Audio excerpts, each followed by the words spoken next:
Welcome students. Last class में मैंने Kirchhoff's के कुछ क्वेश्चन करवाए थे, ठीक है। और आपको और भी क्वेश्चंस मैं दूंगी, पर उससे पहले व्हीटस्टोन ब्रिज करना है। हम लोग एक बार ये कर लेते हैं, कॉम्बिनेशन ऑफ रजिस्टर्स कर लेते हैं। अभी देखिए, ये जो हमने कॉम्बिनेशन ऑफ रजिस्टर का जो टॉपिक हमने उठाया है बेटा, ये आपने 10th में भी किया होगा, तो ये लगा लो, ये बिल्कुल हलवा है, इसमें कोई परेशानी नहीं है, इजीली हो जाएगा, ठीक है।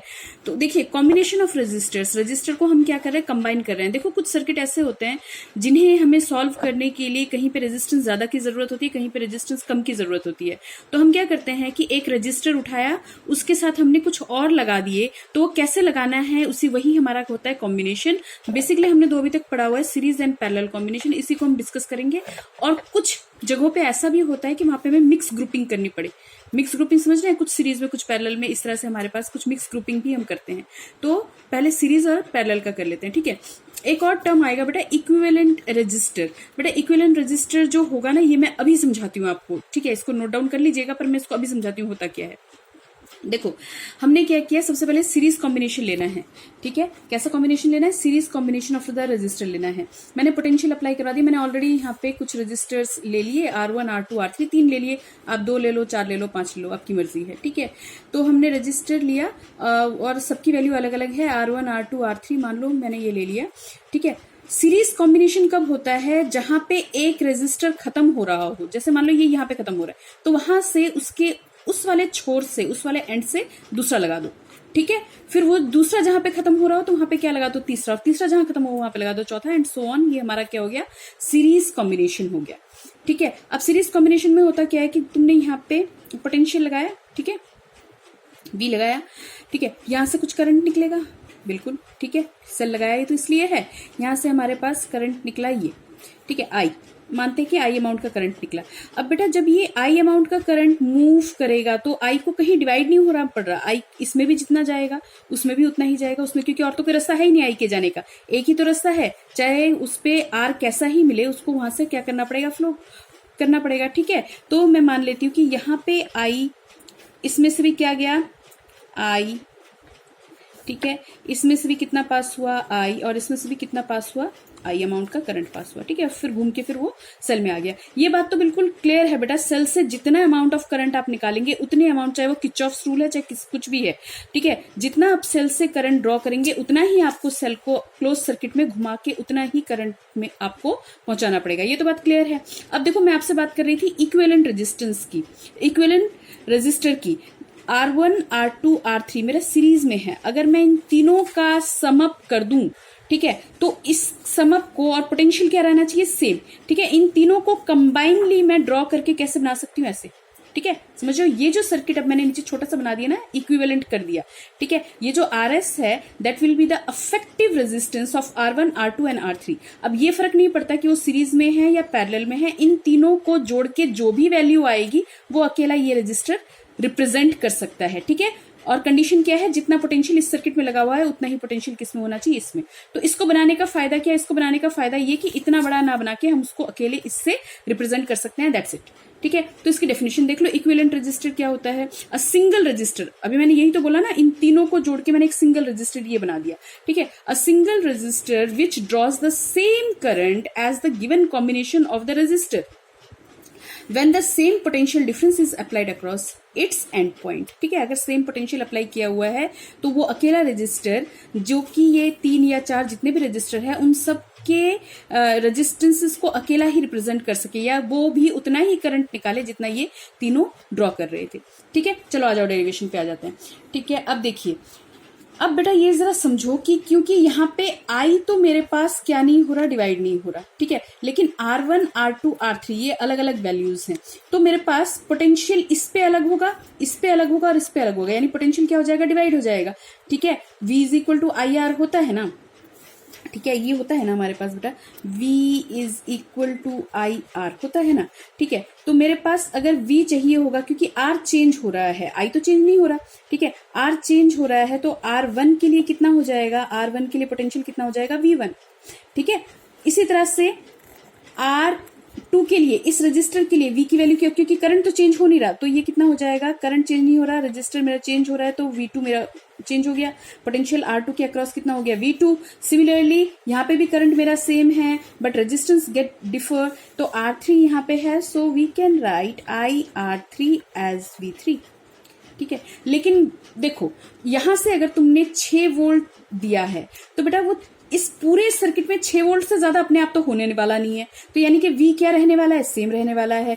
इस केस में हम क्या लिख सकते हैं कि V across the circuit must be equal to the sum of V1 plus V2 plus V3। बना दो इसको इक्वेशन नंबर 1, ठीक है।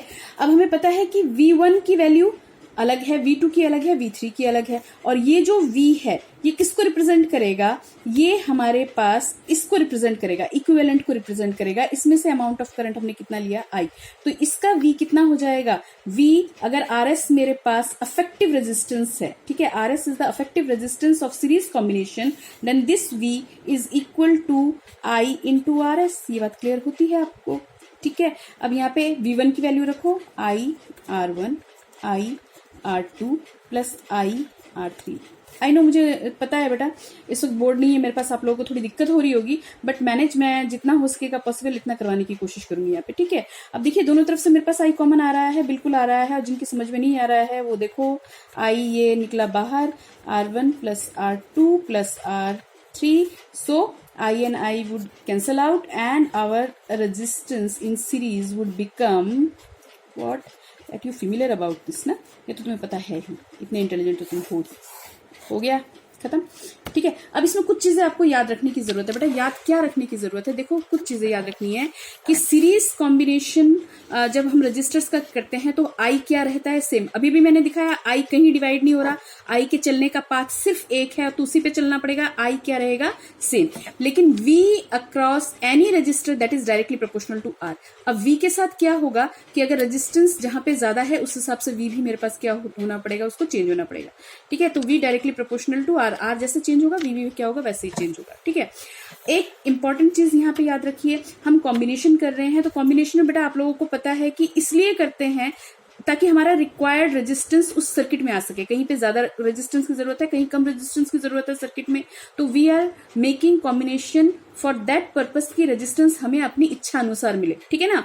तो दैट्स वाई टोटल रेजिस्टेंस यहाँ पे हमने जो अभी किया सीरीज कॉम्बिनेशन, तो total resistance in the series circuit is more, यानी कि रेजिस्टेंस आपका सीरीज सर्किट में क्या हो जाएगा, ज्यादा होगा, the greatest resistance in the circuit, ठीक है। जो ग्रेटेस्ट सर्किट का जितना भी ग्रेटेस्ट रेजिस्टेंस है उससे भी ज्यादा हमारे पास क्या होगा, सीरीज सर्किट में रेजिस्टेंस हो जाएगा, ठीक है। अगर आप सीरीज कॉम्बिनेशन करते हैं तो रेजिस्टेंस की वैल्यू क्या होगी, ज्यादा मिलेगी आपको, ठीक है। अब आ जाओ बेटा कौन सा कॉम्बिनेशन पे, पैरेलल कॉम्बिनेशन पे।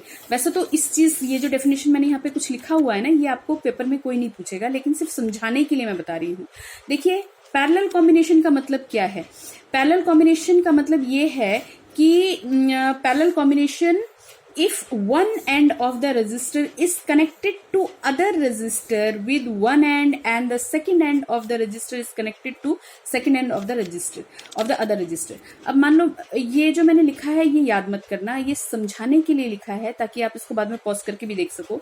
देखिए मान लीजिए एक रेजिस्टर मेरे पास ये है, ठीक है, मेरे पास दूसरा रजिस्टर, एक रजिस्टर ये है जिसकी वैल्यू कितनी है R1, एक दूसरा रजिस्टर भी है मेरे पास, ठीक है, ये रहा R2, ठीक है, ठीक है, R2 रजिस्टर। अब इसका पहला सिरा इसके पहले सिरे के साथ क्या होगा, कंबाइन होगा। इसका जो दूसरा एंड है, दूसरा सिरा, एंड मतलब सिरा ना, ठीक है, इसका दूसरा सिरा दूसरे एंड के साथ कंबाइन होगा। सीरीज वाले में हमारे पास क्या था, पहले एक रजिस्टर यहां खत्म होगा, फिर जहां पे वो खत्म हो रहा है वहां पे दूसरा स्टार्ट होगा, ठीक है ना, ऐसे था। लेकिन पैरेलल वाले में क्या है कि 2 3 4 5 कितने ही हो, तीसरा ले लो। अभी हम 3 वाले पे काम करेंगे, ये मैंने तीसरा ले लिया और तीसरे को भी इसी तरह से क्या करवा दिया, मैंने यहाँ पे कनेक्ट करवा दिया, ऐसे। समझ रहे हैं बात मेरी, क्या बोल रही हूँ, ठीक है। ये मेरे पास 3 रजिस्टर हैं तो तीनों के एक सिरे एक पर और दूसरा सिरा दूसरे पे अटैच होगा, ठीक है। चलो अब इस पैरेलल कॉम्बिनेशन को भी कर लेते हैं। देखिए कुछ नहीं है बेटा, पैरेलल कॉम्बिनेशन है। मैंने 3 रजिस्टर ले लिए R1, R2, R3 और मैंने इन तीनों को क्या कर दिया, मैंने इन तीनों का एक सिरा मैंने V पे लगा दिया, यानी कि ये वाला टर्मिनल मेरा V है और ये यहाँ पे V1 मेरा V है और ये 0 है, यानी ये जो V है ये A पॉइंट पे यहाँ पे मेरे पास क्या है, V है और यहाँ पे क्या है, यानी पोटेंशियल डिफरेंस का अगर मैं देखूं तो मेरे पास यहाँ पे हर एक पे क्या आ रहा है, सेम। मान लीजिए यहाँ से करंट आया मेरे पास I, ये गया I। बेटा देखो I यहाँ तक तो I सही है, ठीक है, लेकिन अब इसको कितने रास्ते दिख रहे हैं, 3। तो यानी कि ये क्या करेगा, 3 में क्या करेगा, अपने आप को क्या करवाएगा, डिवाइड करवाएगा। बस इतना ही फर्क है इसमें, ठीक है। तो ये जो करंट है अब ये I नहीं रहेगा, क्योंकि इसको इस रास्ते पे भी जाना है, इधर भी जाना है, इधर भी जाना है। तो डिपेंडिंग ऑन दिस आर ये I क्या हो जाएगा, चेंज हो जाएगा, ठीक है। अब जो रास्ता मुश्किल है वहां से थोड़ा जाएगा, फिर किसी और से अलग जाएगा, ठीक है। तो R के हिसाब से I यहाँ पे चेंज हो जाएगा। तो मान लो इसमें मेरे पास करंट जा रहा है, इसमें R1 लिया तो इसका नाम रख देते हैं I1, इस वाले में कितना कर दीजिए I2 and this one is I3, ठीक है। अब यहां से यहां तक I1 आया, I2 आया, I3 आया, जंक्शन रूल मैंने आपको बताया ही था, है ना। तो नेट जितना भी मेरा इनकमिंग करंट है उतना ही मेरा क्या होगा, आउटगोइंग करंट। तो यहाँ पे भी I1 आया, ये I2 आया, ये I3 आया, तो यहाँ पे मेरे पास कितना आ गया I। इसीलिए मैंने इस टॉपिक को पहले नहीं करवाया था, क्योंकि इससे पहले तो आप लोगों को बस हमने समझा दिया था ना, ठीक है। लेकिन ये किरचॉफ के रूल के हिसाब से भी मेरा जस्टिफाइड है, ठीक है। तो ये मेरे पास हो गया। लेकिन अब यहाँ पे क्या हुआ, देखिए ये वाले जो एंड है R1 का, ये वाला कौन सा, लेफ्ट हैंड वाला, R2 का लेफ्ट हैंड वाला, R3 का लेफ्ट हैंड वाला, सबके सभी एक ही टर्मिनल पे लगे हुए हैं, यानी कि सबके सब किस पे लगे हैं, V, ठीक है, पॉजिटिव टर्मिनल पे। और जो इसके राइट हैंड साइड पे R1, R2, R3 के तीनों सिरे जो हैं वो किस पे लगे हुए हैं, मैंने यहाँ पे किस पे लगा दिया, नेगेटिव टर्मिनल पे लगा दिया, ठीक है। मैंने इसको 0 मान लिया, ठीक है, ये पॉजिटिव ये नेगेटिव, इस तरह से आप कंसीडर कर लीजिए, ठीक है। ये समझ में आया, ठीक है। V हमारा क्या रह गया, इसके वैसे भी बेटा ध्यान रखो, पैरेलल कॉम्बिनेशन में इसके नीचे तुम कैपेसिटर लगा दो, इसके नीचे तुम इंडक्टर लगा दो, कुछ भी लगा दो, V हर एक पे क्या रहेगा, सेम। पैरेलल में अगर मैं यहाँ पे कैपेसिटर भी लगा देती ना, या यहाँ पे इंडक्टर, जो आप आगे की क्लासेस में, आगे अपनी इस क्लास में पढ़ेंगे, ठीक है। इस पैरेलल कॉम्बिनेशन में अगर यहाँ तुम कैपेसिटर लगा दो, पैरेलल कॉम्बिनेशन में यहाँ इंडक्टर लगा दो, सभी के अक्रॉस V क्या रहेगा, सेम, क्योंकि सबके सब एक ही टर्मिनल पे आ रहे हैं, ठीक है ना। समझ में आ गया इतना। चले आगे। अब क्या हो रहा है, I डिवाइड हो रहा है, तो लेकिन हमने कहा था कि सेल से जितना हमारे पास करंट निकलेगा उतना करंट आपको वापस करना पड़ेगा। तो यहाँ पे मेरे पास जो I है that is I1 plus I2 plus I3। बना दो इसको इक्वेशन नंबर 1, ठीक है। अब हमें पता है कि हम लोगों ने ये थोड़ा सा ऐसा कर लेते हैं, V is equal to I R हमने किया हुआ है ना बेटा। तो I मेरे पास क्या होगा, V अपॉन आर, ठीक है। तो यहाँ पे मेरे पास I तो चेंज हो रहा है, तो I1 कितना हो जाएगा, क्योंकि पोटेंशियल सेम है तो कितना हो जाएगा R1। यही तो होगा, यही तो होना चाहिए, है ना, क्योंकि V सेम है तो कोई तो चीज चेंज हो रही होगी जिस वजह से I1 मेरा चेंज हो रहा है। तो V1 is equal to I1 is equal to V upon R1, I2 is equal to V upon R2, similarly I3 is equal to V upon R3। इसमें तो कोई संदेह है ही नहीं, ठीक है। अब फिर से वही बात कि अगर मेरे पास ये पैरेलल कॉम्बिनेशन है तो इसका एक इक्विवेलेंट सर्किट भी बन जाएगा, ठीक है। इन सबको जोड़ दो और जैसे मैंने पीछे बनाया था वैसे ही बना लो यहाँ पे, ठीक है। तो वो क्या हो जाएगा, आरपी हो जाएगा। अगर मैं इन तीनों को जोड़ के बनाऊं तो बना लो भैया, यहाँ पे ज्यादा दिक्कत नहीं है, ठीक है। यहाँ पे लगा दो सेल, क्या होना चाहिए, V हमारा सेम होना चाहिए, जितना V यहाँ है उतना ही V यहाँ होना चाहिए। और मान लेते हैं कि ये इन तीनों के जोड़ का इक्विवेलेंट है, यानी कि ये कितना है आरपी और इसमें से करंट कितना जा रहा है I। तो मेरे पास I1, I2, R3 की वैल्यू मैं कहां पे पुट कर दूं, put all values in 1। So we will get I is equal to V upon R1, V upon R2 plus V upon R3, where this I, क्योंकि यहाँ पे मेरे पास क्या आ रहा है, P आ रहा है ना, तो मैं यहाँ पे इसको क्या लिख सकती हूँ, V upon RP, parallel combination का इक्विवेलेंट के लिए V upon R1 plus V upon R2 plus V upon R3। सो इसको मैं यही कर दूंगी, सब में से क्या कॉमन आ जाएगा, V कॉमन आ जाएगा।